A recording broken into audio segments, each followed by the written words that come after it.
Hello everyone, welcome to this video. This video really accompanies a session I did for Teams Day Online, and in this video I want to take a closer look at the components I described during that session. The session was on Teams governance, including things like data loss prevention, information barriers, but also setting a secure or governance baseline for using Teams. So let's take a look at the components I described in this session.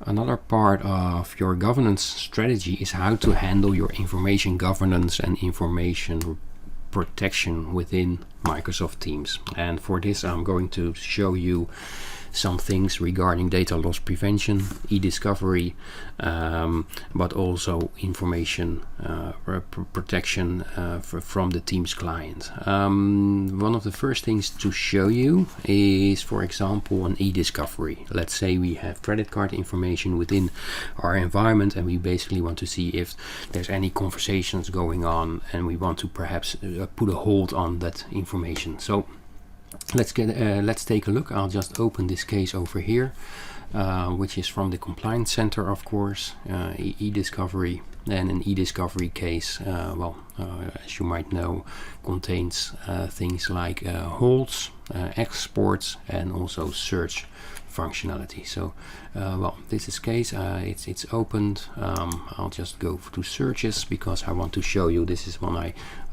predefined search. So let's take a look.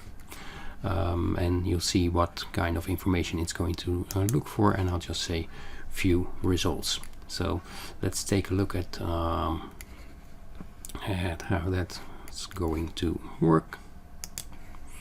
And as you see over here, I have my keywords. I just search for credit cards within instant messages, and just to show you my locations, if I go to locations, you'll see it's going to search for this part, which makes sense because this is the part which contains messaging information. This section contains information on documents most of the time, but this is most of the time information based on emails, conversations, etc. So this is the one I want to look at. And over here you see, can you look at this information please, etc. So this is how you can access the information as it has been stored and used in a conversation. Just for your information, as you might notice over here, it's in the form of an email, and that's correct because this information, information for compliance purposes is stored in Exchange. And let's just take a moment to really understand what's happening. In order to know how to govern your information and to protect your information within Teams, you need to know the components for Teams. So this figure shows you those components. We need to know that, for example, files are stored in the SharePoint site, which is related to the Teams environment. Private channels create their own specific site collection, so files stored in that private channel will be stored in that SharePoint site. That's a private SharePoint site. Information on conversations and chats will be stored, or will be a substrate will be used to store the information in Exchange, in the Exchange mailbox.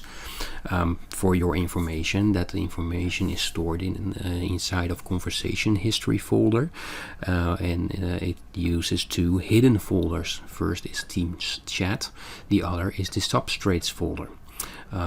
Any team chat will always be stored in the Teams chat hidden folder. However, if you're going to use a retention policy for that information, conversations for example, then the conversation is moved to the hidden substrates folder, and where it's held for the time, for the duration of the retention. So these are the components you really need to know about when we're going to talk about governing Teams. Another one, which I nearly forgot, is OneDrive, for example. If you share a document with another person within a chat, one-to-one or one-to-many, then the document is stored in OneDrive, and then the link is sent to the recipients. And that's the way that works. So let's take a look at how we can get to that information, either setting a retention policy for conversations or using that for documents, for example. Okay, a key aspect for governing your information might be to use retention policies. So let's take a look at retention policies for teams, and in addition let's take a look at data loss prevention for teams. So to go to retention policies, we need to go to the Compliance Center and we need to go to Information Governance. And over here you'll find your retention policies and your label policies, etc. I won't be going into the labels at this moment. I really want to take a look at retention, because those are the policies which you can set, which don't affect the user as much. They don't have any interaction with those, but they will retain your information as needed. So let's create a new retention policy, and I'll just show you how that works. So let's go for this one. I'll skip over the retention period because this is basically very everybody probably knows how that works. I want to go to the locations, and over here I have the locations. So please keep in mind, if you have the situation or scenario where you want to retain information for a specific team, and that information contains conversations, chats, but also documents, then and private channels for example as well, then please note that you will need to have multiple policies. For example, if I want to have the SharePoint, I want to have the files, then I need the SharePoint sites. If I want to have the chats for specific users, the documents, then I have to have those OneDrive accounts. If I want to have the Teams channels, messages, and or the chats, please note what happens. So if I go for this, you'll see these are deleted. So that's why you will need specific policies for documents and for chats and conversations. If you need to get to the information on your private channels, then there's two easy ways to get there. First of all, there's a PowerShell command that you can use to get all your private channel sites within your tenant.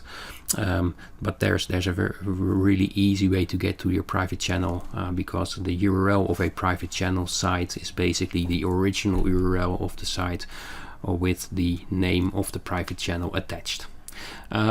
So this is how you can set up a retention policy for either conversations, chats, and etc. Please note that although it is stored in Exchange, the Exchange mail policy does not affect this. So even if you have a policy based on the mailbox, it will not cover these kinds of messages.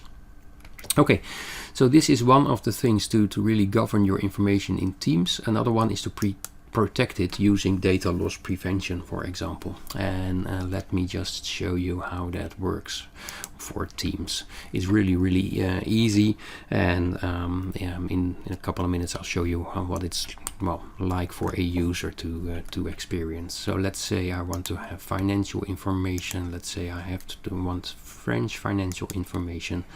I'll just keep the document like this, and now I have the options, and over here they are: Teams, chats, and channel messages. So I'll just for my sake I only want them to be for Teams chat. I say next. I can review and do the settings. So let me say, detect when it's shared outside of my organization. Yeah, that's what I want. So go for next. And I want to show a policy tip, but I even want to restrict restrict the access to that information. So I'll just I don't want to have an override. I want to have people outside my organization blocked from accessing that information. So this, in a nutshell, will be my DLP policy.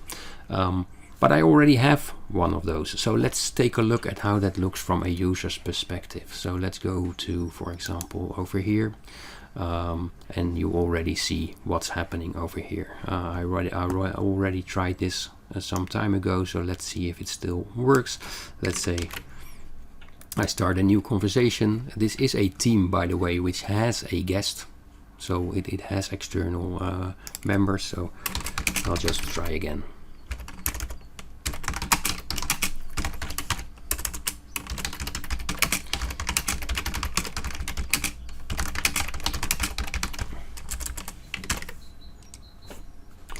And I'll just send it, and within a couple of seconds you should notice the DLP policy kicking in, and there it goes.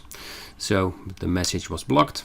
I can still see the message on my end, because that's basically how this works. The other people inside this conversation will only see that the message was flagged, and we won't see the details of the information.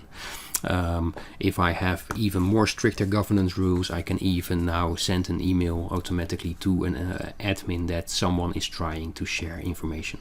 So these were two parts of your information protection bit, and for now let's take a look at another one, which is called information barriers.